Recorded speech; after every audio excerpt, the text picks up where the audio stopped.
Good morning, everyone. I am Henrik Fisker, CEO and Chairman of the Board of Directors of Fisker Inc. Welcome to our 2021 Annual Meeting of Stockholders, which I will now call to order. I'm really excited about today. We have a lot of interesting things to talk about. But first, I would like to introduce the other members of Fisker's Board of Directors. Dr. Geeta Gupta-Fisker, CFO and COO of Fisker. Wendy J. Gruhl, Mark E. Hickson, William R.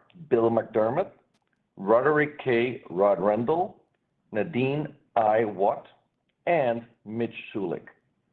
Also present are representatives from PricewaterhouseCoopers LLP, our independent public accounting firm. Crystal Pauli of American Election Services will act as the Inspector of Elections of this meeting and has executed an oath of the Inspector of Elections. Let's start with the formalities of the meeting. I will now turn it over to Scott Hodgson, our VP, Securities and Governance and Corporate Secretary, who's acting as Secretary for the meeting. Scott? Thank you, Henrik. The rules of procedure are posted on the virtual annual meeting website. Please review them. In order to conduct an orderly meeting and give all eligible stockholders and proxy holders an opportunity to participate, we ask that you adhere to these rules at all times. An opportunity will be provided to present questions during the question and answer session of the annual meeting. However, please note that you may submit questions at any time during this virtual annual meeting in the space provided on the virtual annual meeting screen. Please follow the instructions provided on the virtual annual meeting screen to submit questions. We intend to make every effort to answer all questions. However, if multiple questions are submitted on the same topic, we will summarize and respond collectively. The board fixed April 12, 2021 as the record date for determining stockholders entitled to notice of and to vote at this meeting. An affidavit has been given to the Inspector of Elections attesting to the fact that the notice of meeting, the proxy statement, and the company's 2021 annual report to stockholders were mailed to all stockholders of record beginning April 26, 2021.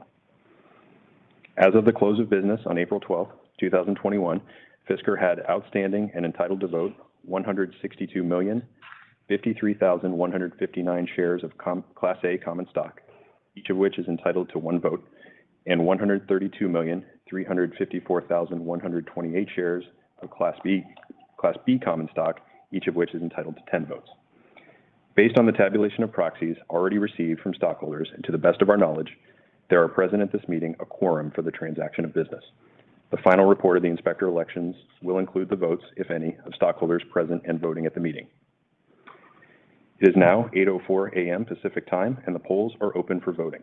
Any stockholder desiring to vote should do so at this time through the internet using the virtual annual meeting website. We have two proposals from the company that stockholders are being asked to approve. First, to elect 3 Class 1 nominees to our Board of Directors, and second, to ratify the appointment of PricewaterhouseCoopers LLP as our independent registered public accounting firm for 2021. Detailed information concerning these proposals is in the proxy statement sent or made available to Fisker stockholders. We will now have a brief question and answer period related only to these proposals. If you have a question, please submit your question in the space provided on the virtual meeting screen and follow the instructions provided on the screen. We'll pause briefly while we wait for any questions.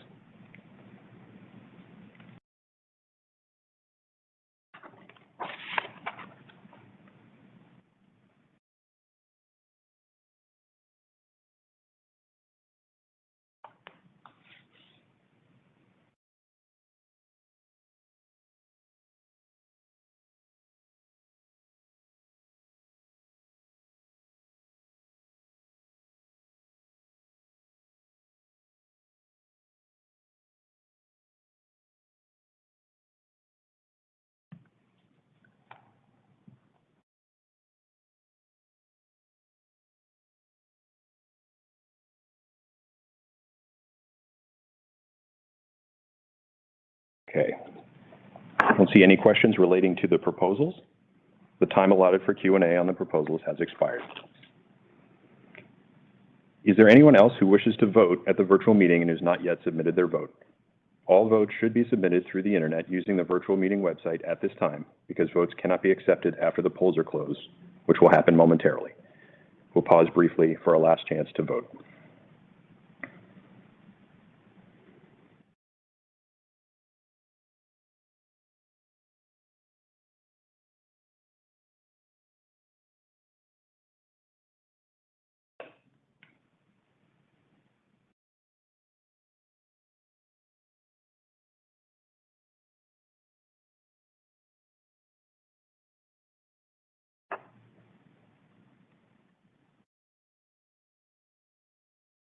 Thank you. All votes being submitted. It is now 8:07 a.m. Pacific time, and the polls are now closed.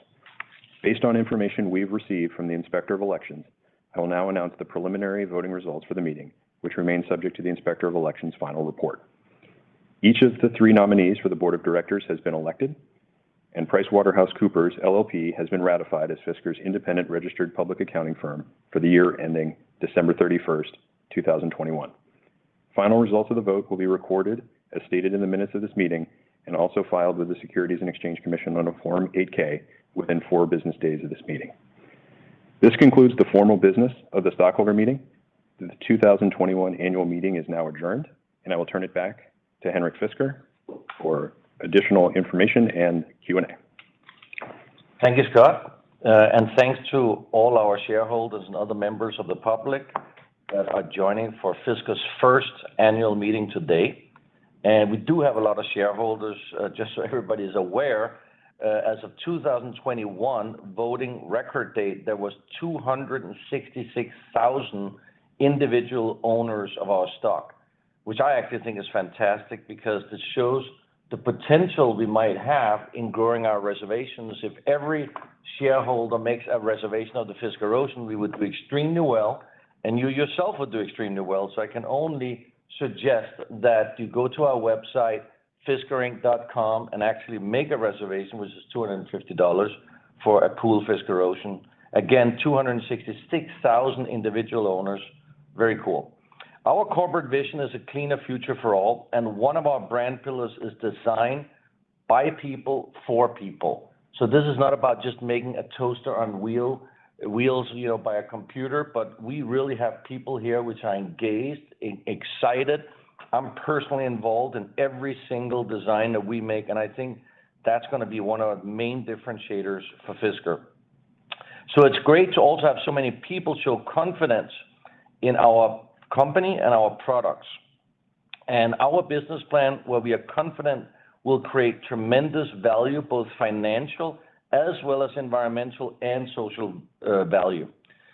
So most of the remarks will be around our moonshot goal to create a climate neutral product by 2027. We just announced this yesterday, and this is something that I want to talk a little bit about here in our first annual meeting. But before we dive into the details of that and a few other exciting things, I just want to sort of recapture what we have been doing the last 12 months. In July, we announced a business strategy, and we are confident this is the right strategy, and we have stuck to this strategy. And in fact, I would say we have made a lot of progress and hard work across the entire organization. And I just want to go through a few of these to remind everybody where we are. So on funding, we said we would raise $1 billion to fund the Ocean program to start a production, and we accomplished that last year in October. In terms of partners, we have always said it was important for us to get international global partners to ensure high quality products from Fisker delivered on time. And we have already talked a lot about our Magna partnership, which is going extremely well. We are working with Magna every day and have done a huge amount of progress, and we are still on target and on time to deliver the first Fisker Oceans in November next year. So SOP is on time. We have also added a second major partnership with Foxconn, which we have also announced. And these 2 partnerships are huge positive to get us to our goal of 4 vehicles on the market by 2025. And that's not something I think could actually be achieved by some small startup that didn't have these international partners. Thirdly, in terms of people and recruiting, it's not easy, but we have actually successfully grown the company with well over 200 people of today, and those are handpicked. I would say some of the best people picked from all over the world. They're hand-selected from software, video gaming, fintech, edge computing, logistics, and from all over the automotive industry. Then finally here, sourcing and BOM costs. We needed to source bill of materials for the Ocean that was in line with the cost structure that we laid out last year in July. And we are very pleased with our success. Today, majority of the vehicle is sourced, and as of now, we are on track, as I mentioned earlier, in terms of launch timing and also the cost structure of our vehicle. And we appreciate the positive reception we have got from hundreds of suppliers, which, by the way, is not an easy task for a startup.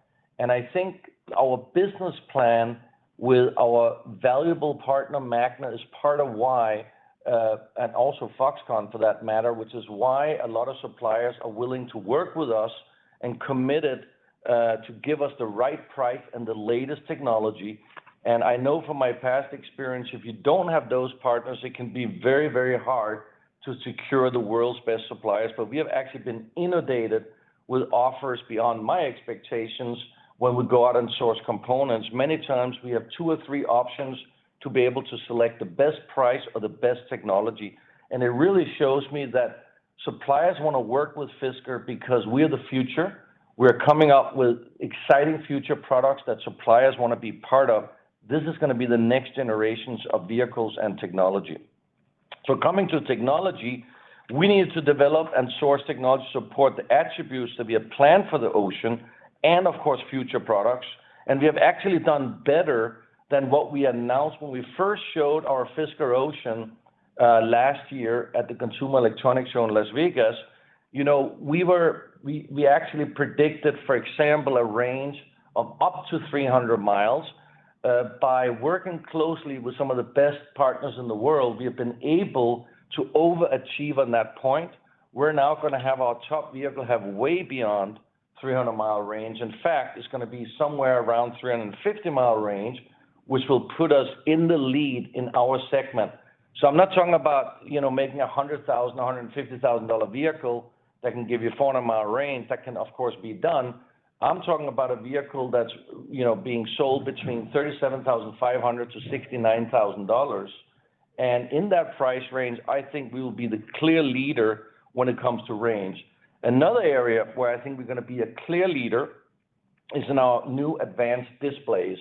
And of course, our partnership with Foxconn being one of the biggest technology manufacturers in the world, we have got access to what I think is just going to be the most mind-blowing, cool screen you've ever seen in an automobile when we come out with it next year. It's just amazing. And we're going to give a little sneak peek of that, of course, in November when we show our production vehicle at the LA Auto Show. And not only does this screen have an amazing resolution, it's going to have an amazing user interface, and it'll actually have a very, very unique feature that no production vehicle on the planet has today. And I don't expect any will have it by the time we come out with it neither. So we'll give, of course, a clear overview of that at the LA Auto Show in November. Now also, more advanced domain controllers to manage software and data in the vehicle, and a more advanced ADAS package. We are going through and creating some very unique features in our ADAS package. And as you might have seen, as I showed on Twitter a few days ago, we are using a new type of digital imaging radar, which I believe we're going to be the first, at least one of the first to use. And that gives us the advantage that we can create some very unique Fisker features that we think is going to enhance the ownership experience of our vehicle, and it's going to set it apart. And this is not just a matter of trying to make a vehicle without a steering wheel. That's all great, and we might see that in 10 years from now. But I think it's about 3 buckets. It's about safety. That's one area where ADAS is helping. The second bucket I look at is entertainment. What can you do to entertain people in vehicle while using ADAS as a security function? And the third part, where we will have some real cool features, is what I call sort of the annoyance of driving. How can I take some of these annoying things out that we all experience when we're driving?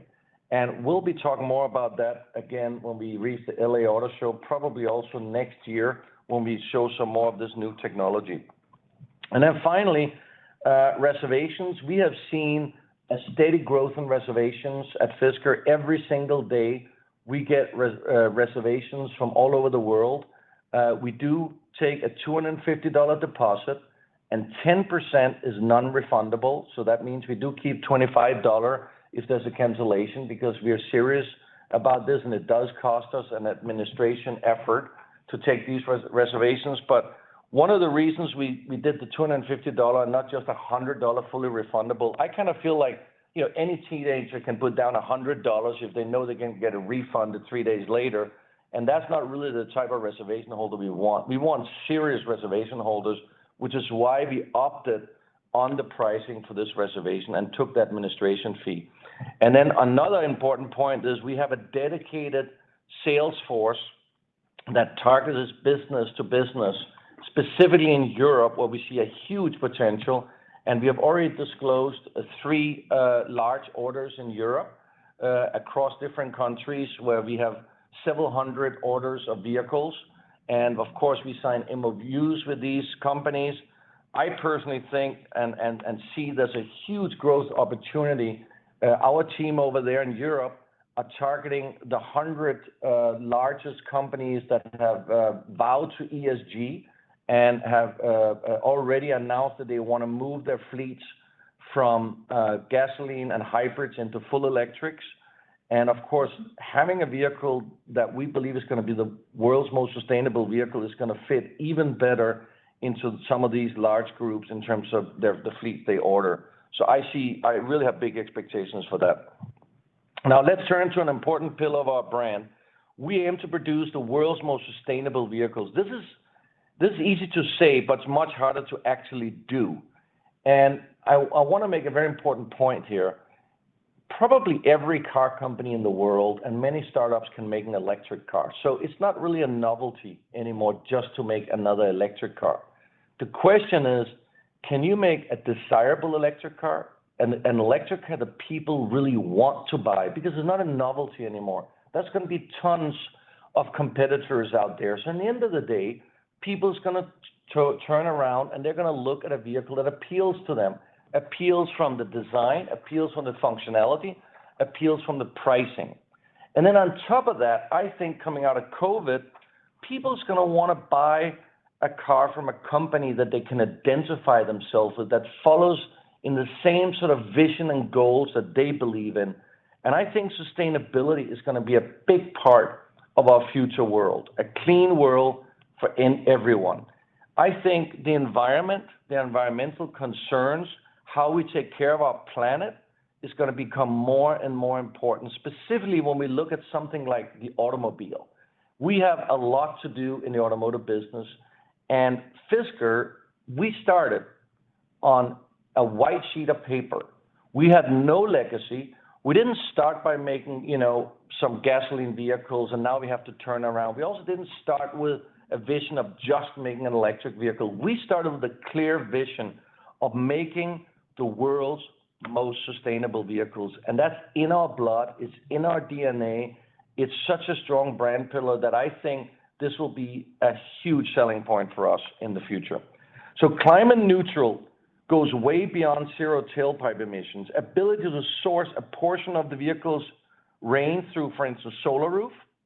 I just said in a meeting yesterday where we are applying one of the most advanced solar roof ever put on an automobile, a production car. It's going to be amazing. And I think as we move further and further with this technology, it's going to actually start giving us some serious extra range. We, of course, are working right now about announcing what exactly range you're going to get out of this. And of course, it depends where you're living. But let's not forget, it is free energy and it's the cleanest energy you can have. And of course, also, We are using a range of recycled material within the car, and we have already talked a lot about that, so I won't go through all of it here. But we are working very close with suppliers on that, also innovating in a lot of areas that hasn't been done before. But of course, a fully climate neutral vehicle means that the net effect of the entire life cycle of the vehicle is zero greenhouse gases. And that's going to take some time to do, and that's why we set the goal 2027. So of course, our first vehicles aren't going to be 100% there, but it's on the way. But I believe you might be the first automaker in the world to achieve this goal. So we split the life cycle of the vehicle into 5 phases: upstream sourcing, manufacturing, logistics, the use phase. In other words, how is the vehicle being charged, where does the energy come from, and then finally, end-of-life recycling. And we actually at Fisker have, I would say, a clear advantage in end-of-life recycling, something that I will talk a little bit about in a second. But first, after a deep study of all 5 phases, we announced yesterday that we aim to produce 100% climate neutral vehicle by 2027. And Fisker will not purchase carbon offset to accomplish this. That's very important. We published a webpage yesterday as well that goes through our plan. You can look at our website. Each life cycle phase has its own high-level targets for solutions. So let's touch on each of these quickly. Upstream sourcing. Over the time, we'll minimize our bill of materials. We'll localize suppliers and supplier sources. We'll source recycled materials and remanufactured components. We'll work with suppliers to develop environmentally innovative products. In fact, we're already doing that. And then we're going to assign a financial value to climate neutrality that is used in the sourcing process. Coming to manufacturing, in this case, we have a clear line of sight as our manufacturer partners have climate neutral goals of their own. So to give you an example, most people might not know that the Fisker Ocean will actually be built in a climate neutral factory starting next year in Magna.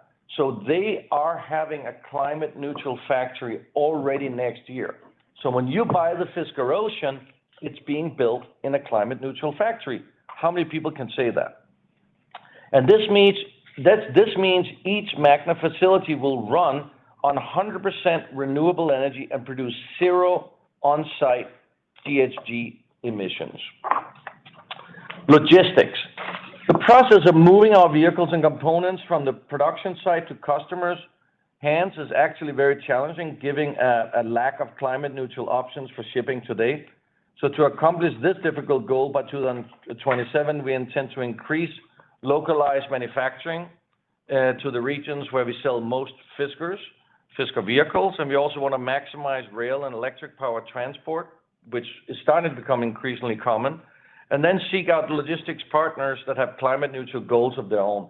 But I also want to mention that because of our flexible lease that we're going to start increasing over the years, we actually, and I expect that we're going to be able to actually deliver vehicles to you at home, driven to your home as a lease vehicle. And that is a huge deal because today vehicles are shipped on trucks. And these large trailer trucks today, they all run on diesel, unfortunately. Hopefully it'll change to electric. But being able to actually just drive a vehicle home and deliver it to you at home means that you're sort of delivering in zero emissions. Okay, now comes the use phase. So the use phase, of course, emissions will depend on the source of electricity that's used to charge your vehicle. Unfortunately, we can't control the grid. We're not in charge of where people get the electricity from, but we fully intend to seek partnerships with renewable energy producers to incentivize climate neutral home fueling. And with respect to public charging, many networks operators are planning networks 100% fuel from renewable energy over time, and we will prioritize partnerships and relationships with these networks. In fact, we'll use technology in the car that can guide you, the customer, the driver, to the 100% renewable charging stations. And we'll work, of course, with the charging providers to help us locate them and show them on our screen. And importantly, Our data pipeline from our car to cloud can track how our vehicles are being charged and the location. And we intend to report out on this at a high level annually. And we also want to give our customers the ability to even collect themselves that information in the car and potentially even rate themselves. We might create a fun rating system where we make a bit of a competition to see who actually are able to drive fully 100% on renewable energy. And now comes to the end of life recycling. So despite of this being a fairly long-term issue, given the long life cycle of vehicles, it's a problem that we are already exploring. We'll seek recycling partners that are local to the regions where the vehicles are sold. We'll use a process that minimizes combustion and energy intensity and are fueled by renewable sources. Now, I want to mention that where we have a very, very unique stand in the entire automotive world is that at Fisker, we have developed our very unique flexible lease program. And what that means is we're not anymore looking at you, the customer, having to sign up for a 3-year lease. We have our lease that you can lease our vehicle and you can give it back anytime. But when you give this vehicle back with us after 6 months or 3 years or 5 years or whatever it is, we take the vehicle, we maintain it, and we send it back out. That is sustainability. Over potentially a 12 to 15 year timeline or the lifetime of this vehicle, we will keep sending it out and lease it out. So that really means that we recycle the same vehicle. We update the vehicle with over-the-air updates. We can even update it with hardware because we're taking care of it, we are maintaining it. And of course, now comes to this really interesting point that after these, let's say 15 years, we now can take this vehicle that we have serviced, we know where all the parts are that's been exchanged that could be recycled. We can now take this vehicle and we can recycle it. So Fisker, we can recycle it. So we are in charge of the entire life cycle of that vehicle. Nobody's ever done that before. So on the sustainability aspect, that is like the highest efficiency you can imagine. But I want to highlight another thing that very few analysts or people have talked about. Imagine in 15 years, how many millions of vehicles Fisker will have in its fleet of lease vehicles that constantly makes money for us, that has been paid out many, many years ago. They've been paid off. They're now just making money for Fisker. So we're not just going to make money on a yearly sale like automakers normally do. They make a car, they sell the car, and then they never see this car again on their books. It might get sold 10 times over a 15-year period, but all these profit margins go to some other people. We, on the other hand, will lease that vehicle over a 15-year period, and every year we keep adding to this fleet. So every year we'll see an increasing revenue, but we will also see a dramatic raise in the profit margin because after 5 years, or even earlier, 4 years, these vehicles are fully paid off. They're now just money-making machines for Fisker, and because we make the vehicles, they're also much, much cheaper for us to maintain because we don't have to pay dealer margins on all the components that we might exchange during this lifetime of these vehicles. So business-wise, this is probably one of the best business models that I have ever seen in the automotive business. So we are really excited about that. Okay, and while we consider climate neutral products the most critical ESG-related goal for Fisker, it is far from the only thing we're doing. We've also made progress in many other areas over the last 6 months, and I just want to highlight some of that. We need to measure and report on a variety of ESG metrics. So we have chosen the SASB framework to do this. We need to identify where Fisker have an impact and hold ourselves accountable. We held department-level workshops throughout 2021, and there's 2 things that we determined. What specific United Nations Sustainability Development Goals can Fisker have a material impact on? So we're looking at using these United Nations Sustainability Goals and figure out how can we really have an impact. And then what specific deliverables will each department target to help achieve these goals? And this process has resulted in assignment of 71 specific deliverables across 15 departments within Fisker. And accomplishing those in 2021 is part of each employee's goal to achieve annual bonuses. So we're really serious about this and driving this really hard forward within Fisker. And we also need to hold our supply chain accountable. We have implemented and published a responsible supplier policy that is an important criteria in our sourcing process. We are a diverse organization. This starts from leadership. The majority of our board of directors is female and person of color, and goals for diversity, equality, and inclusion are being developed and implemented across the organization. That's something that you can only do that by building an open, clear culture from the beginning. And that's a very, very, I would say it's at my heart. It's something that we practice all the way from the top. And there is no exemption in this. I'm really clear about it. I'm driving this forward really hard. And finally, we intend to be transparent on our reporting of ESG metrics. We will continuously update our goals and objectives on our ESG webpage. And we intend to publish a corporate ESG report annually, starting at least by Q2 of 2022. So I want to add here in the end, again, that at Fisker, it's at our heart, ESG, sustainability, and I believe that brand pillar is something that's going to ultimately set us apart, together with the fact that I think we will have some of the coolest designed EVs in the world. And at the end of the day, as I said earlier, yes, everybody can make an EV, but can you make an EV that's desirable, priced correctly, and goes way beyond just being electric by also being the world's most sustainable vehicle? I think this is the future, and I'm happy to see that we have 266,000 people who's invested individually into Fisker Inc. I'm really proud of that. I try to engage as much with you as I can on social media, but today we've also decided to try and answer as many questions as we can in the remaining time. Henrik, this is Dan Galbs, Head of Investor Relations, and welcome again to all the listeners. We'll now conduct a Q&A session. We'll answer questions that were submitted from verified shareholders through the Say Technologies Q&A platform that's been live for the last couple of weeks, as well as questions submitted online during this meeting.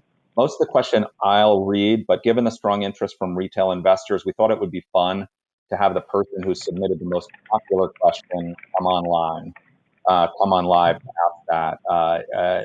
Kellyanne, can you please open up Muat's line, please, for him to ask a question?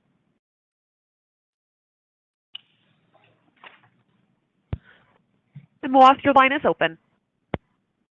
Thank you.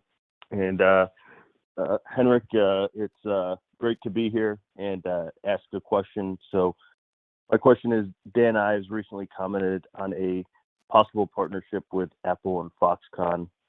You talked in the last quarterly meeting about profit sharing. Is that the reason why you're holding back details of that? Yeah, thanks for your question, Mo. No, first of all, I didn't see that specific comment, and I do want to make it clear that, we are working with Foxconn. We are not working with Apple. We haven't had any discussions with Apple. So I just want to make that crystal clear. In terms of our partnerships generally, whether it's with Magna or with Foxconn, obviously for competitive reasons, we don't want to go into the details of how our financial agreements look, because we may have negotiated something that's really attractive for us that may not be offered to other competitors. I think part of the deals we have been able to strike, specifically with Foxconn, is because we are seen as a global brand with a design heritage that has the potential to make the type of disruption that, of course, Apple made with the iPhone. And to make a disruption like that, you have to go beyond technology. You have to create an extremely desirable product. I mean, if the Apple iPhone would have looked like a brick and been as big as a brick, it probably wouldn't have been that successful. So for when you look back in history and look at truly disruptive products, it has been products that has worked, in my view, in sort of three dimensions. They have had the latest technology, but that technology has been integrated perfectly into a very beautiful and desired product. And then finally, it has been priced correctly in the segment that it went into. And that is exactly what we are doing with our Fisker Ocean, but it's also what we are planning to do with the Project Pear, which is on a different level, a different price segment. So I think we might be the first car company in the world to create a super disruptive, super innovative, class-defying electric vehicle priced under $30,000. And this vehicle will still be a premium vehicle. It won't be a little $10. It'll hold 5 people. It'll be sexy. It'll have features you have never seen before. And, the deal we have with Foxconn, of course, we want to engage them into this enormous effort. And it also means producing this vehicle globally. It means getting at least 250,000 vehicles on the market as quick as we can. So, of course, we have a unique business deal where we have some profit sharing with Foxconn to make sure that they're as excited about this project as we are. Dan, any more questions? Yes, thanks a lot, Mo, for asking that question. Next one, Henrik, you've talked on multiple occasions that you'll have 4 vehicles by 2025. Can you please share in more details about what segments you're targeting or when you plan on showing the 3rd and 4th prototypes? Also, what platform will they use? Yeah, so we of course have announced the Fisker Ocean, which sits on a jointly developed FM29 platform. In fact, I saw this morning an article in Automotive News that talked about skateboards. It has become a bit of a fantasy, and I kind of agree with that, because in the end of the day, to develop a production vehicle that's globally certified, you can't just dump a body on a skateboard. It doesn't work that way. You have very complicated crash structures. You have integrated wiring harnesses. You have integrated technologies that are way beyond the level of the floor plan. So this is very complicated. So together with Magna, we have created a very unique platform that we call the FM29 platform that is globally certified, super advanced. It's actually an all aluminum floor plan. So it's light, it's advanced. So that platform we of course want to take advantage of. So we have a second vehicle that's going to be based on this platform called the UFO. And I won't say anything more about that because it's really cool. I think it's going to redefine what a luxury vehicle of the future is. And it's going to sit on top price-wise of the Fisker Ocean. Then we have announced another vehicle, which is the Pear program, which I just talked about, so I won't go back into that. But that is going to, I think, really revolutionize mass mobility and probably have the chance of being one of the most sold vehicles in the world, I think. And it's really because it's going to go across social borders. I think anybody, whether you're a normal person, rich person, whatever your job is, wherever you live, you're going to want this vehicle. I guarantee it. It's that exciting. And I think that's going to be groundbreaking. So that's one of the 4 vehicles. And then the 4th vehicle, we're sort of between a couple of vehicles here. We have shown a show car in the past called the Emotion. That would be an incredible, exciting vehicle to put out. We have, of course, also dabbled a bit in, some other type of lifestyle potential pickup truck. Now, either of these ideas have to sit on a different platform, most likely, than what we are working on right now. We are in some early discussions about vehicles in that direction. We haven't taken a final decision yet, but we might announce something, a little later this year. Let's see. But one thing I'm very sure about is that we will have 4 vehicles before 2025. And just to remind everybody, when we achieve that, that will be done in a timeline that's faster than any other startup I've ever done it, including one of the most successful right now. Thank you, Dan. Great. Thanks, Henrik. We got a couple questions on the marketing plan. I'll read one of them. What are your plans for advertising? Please explain your marketing rollout and how many reservations you plan to get during a campaign.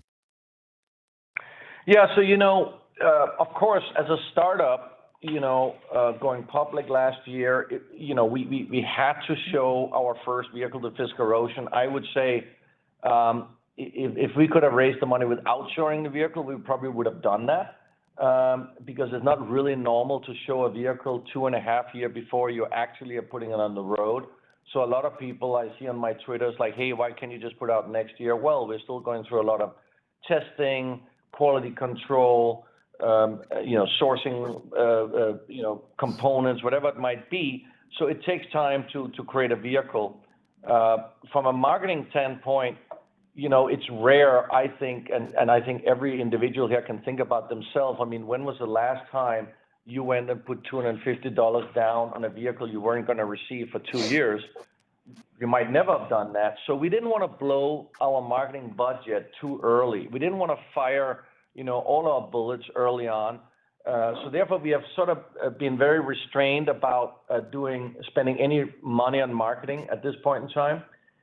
When we really going to start spending money on marketing and really sort of hitting the ground running is going to be in November. In November, we are planning to show our Fisker Ocean vehicle at the LA Auto Show. We will have several vehicles there, production intent vehicles.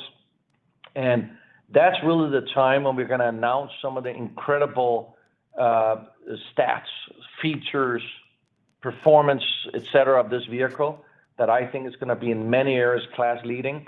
And I think that's when people realize this is for real and I can actually get this vehicle. And now it's only maybe about a year, a little more than a year away. Probably at that time when people order, it's going to be more than a year, unfortunately, because we are sold out well into 2023.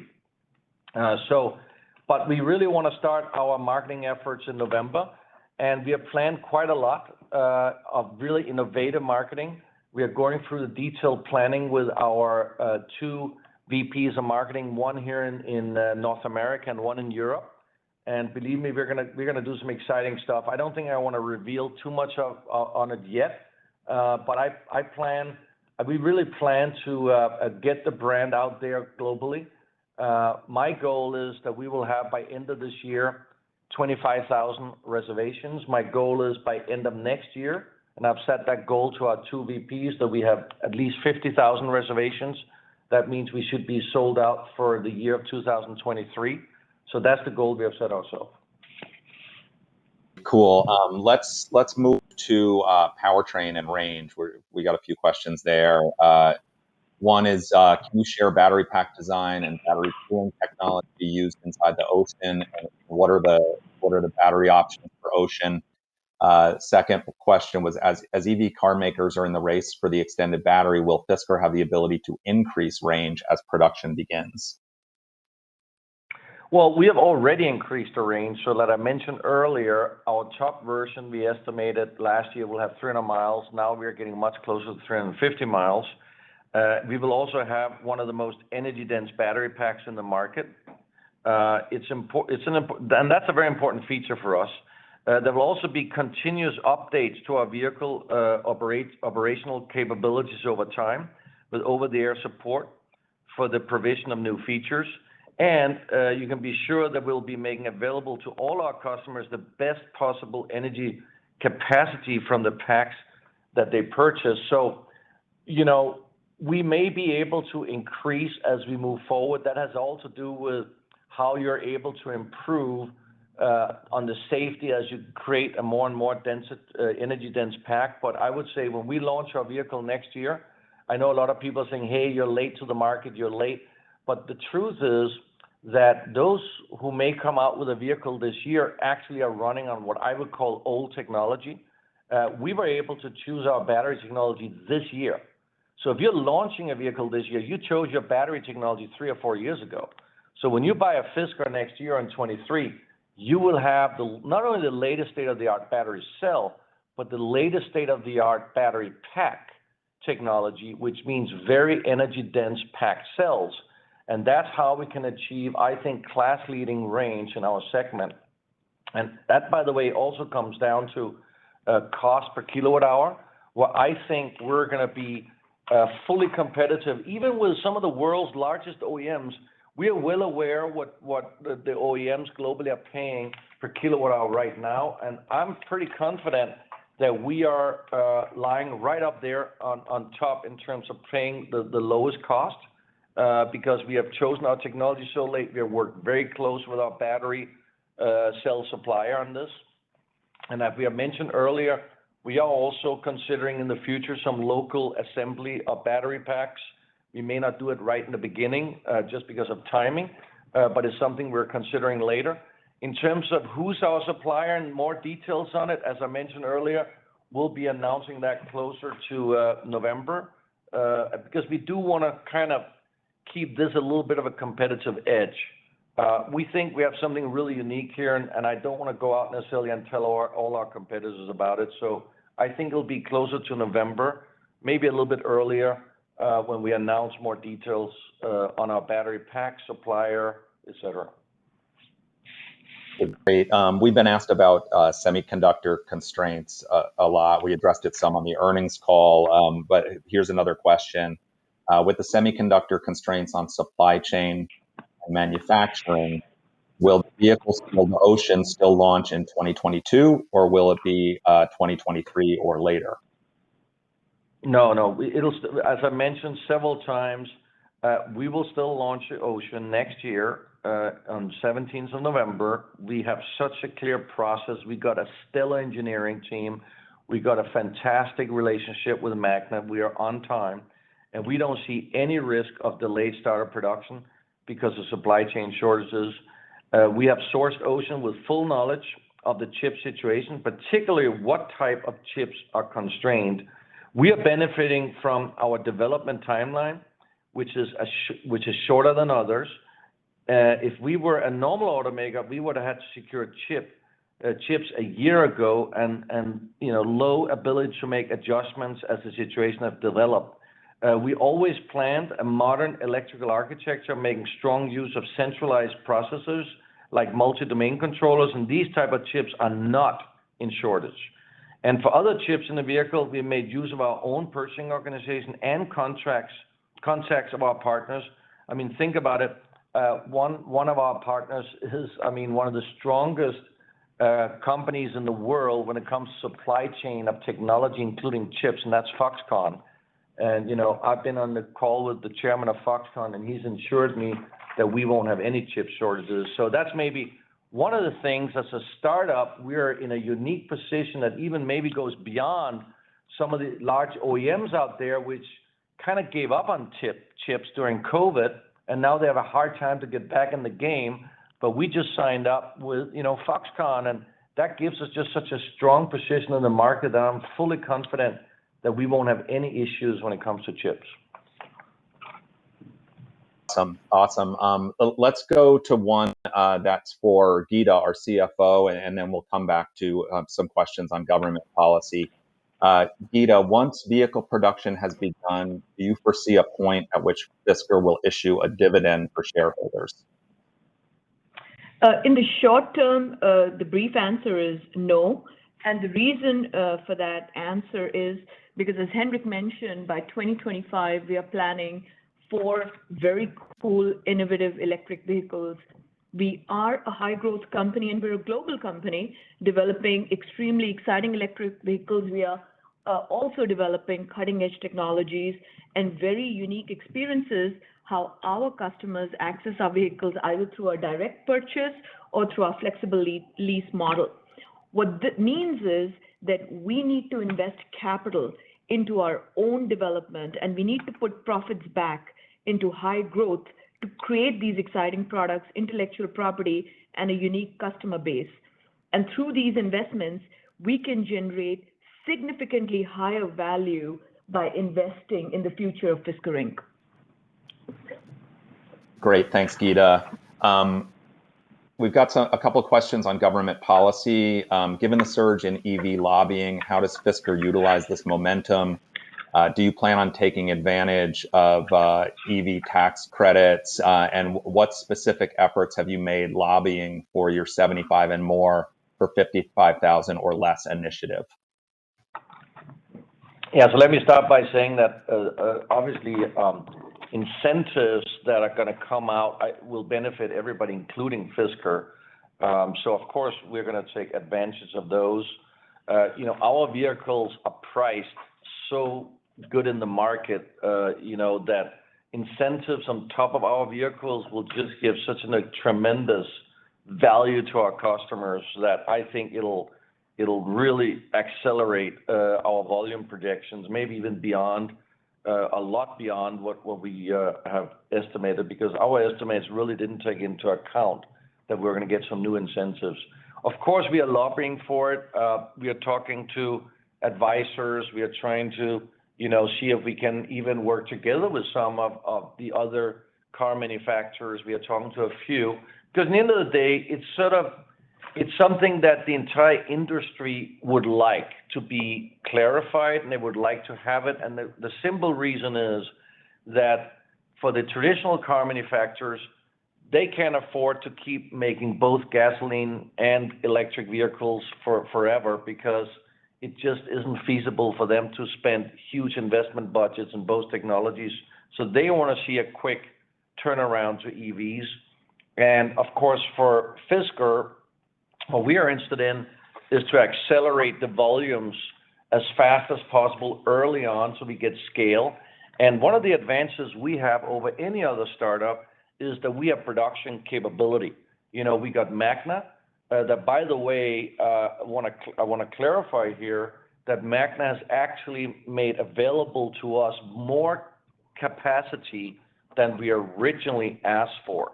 So we have the ability to increase our capacity of Magna very easily if we're able to sell enough vehicles. So we are very excited about potential EV incentives here in the U.S. But I also want to point out EV incentives are radically going up in Europe. And the way they're done in Europe, and I expect it might be the same here in the U.S., in Europe, there's already caps on the max selling price for an electric vehicles where you get credits or where you get incentives. So with this in mind, I just want to mention that we are priced exactly within those ranges in Europe. So we will take full advantage on the EV credits in Europe.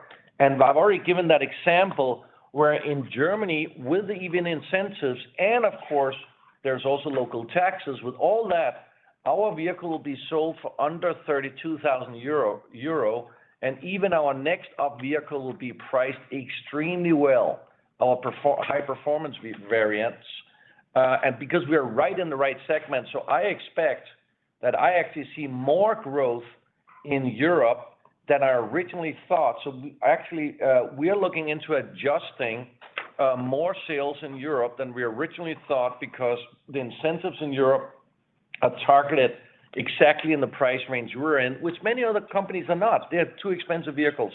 Now, coming to the U.S., we mustn't forget that 80% of all vehicles sold in the U.S. cost under $55,000.